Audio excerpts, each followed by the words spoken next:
Hi guys, Costume Runner here. So our topic for today is shoe rotation. Pero teka, quick disclaimer lang. Optional ang shoe rotation. Kahit isa lang sapatos mo, tumatakbo ka pa rin. Pero kung may option ka, then malaking tulong talaga ito. Lalo na kung seryoso ka sa training mo.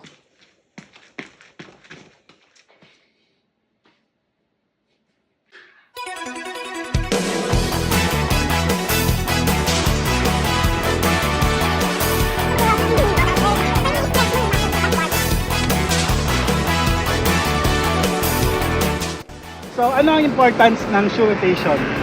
First, shoe rotation prevents injuries.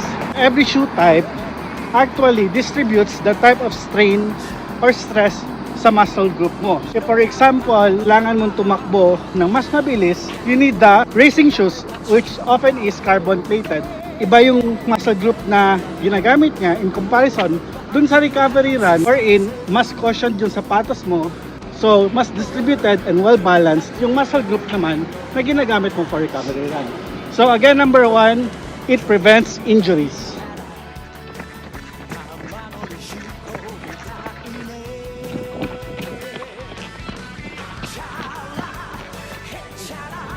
Point number two, alam naman natin na mahal yung mga sapatos natin, di ba? So, as much as possible, we want to take care of it and prolong the lifespan of your shoes. By doing shoe rotation, pinapahinga natin literally yung mga sapatos natin. The thing with racing shoes or running shoes is if we use it too often, yung cushion niya nasisira. It doesn't have the recovery time needed para bumalik siya sa original shape niya. That's the reason why kailangan natin mag-shoe rotations para mapahaba yung lifespan ng sapatos natin.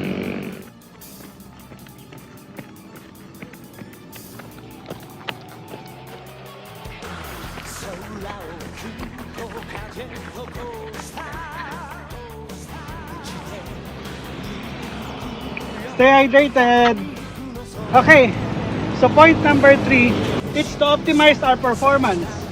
Race days, meron tayong mga carbon plated shoes para mas bumilis yung takbo. Meron tayong recovery runs sa mga moments na galing tayo ng super long runs, tapos bugbog yung mga paa natin. We want to be more forgiving sa paa natin. Comes the very cushioned shoes na alam natin.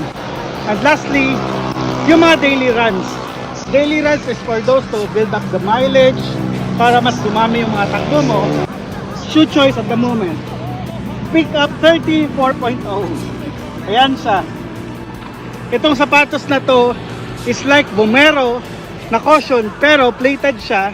So, pwede siyang pang daily talaga. Hindi siya masyadong masakit sa paa like the carbon shoes na mga normal natin ginagamit sa race shoes. And it's not like the recovery shoes na super cushion. Tamang stability, tamang speed, at the same time, tamang mileage for you to develop para sa race day trainings mo. Tanggo ko! Pagod ka na.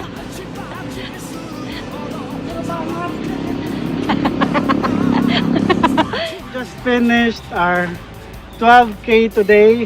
It was a tough LSD. Maraming moments na we wanna Muntik stop ng pero masagasaan. we pushed through. Maraming moments sa muntik pa kaming masagasaan dahil sobrang gilid na kami ng road, walang runway. So ayun, but it was overall a fun run. So last but not the least guys, September 21, mark the date. Let's see each other sa Pampanga Run because Marathon. you'll be seeing a different costume. And if we see each other, please feel free and don't be shy to approach me tapos picture tayo, okay? So that's it from now. Costume Runner here signing out. Tara na, let's run!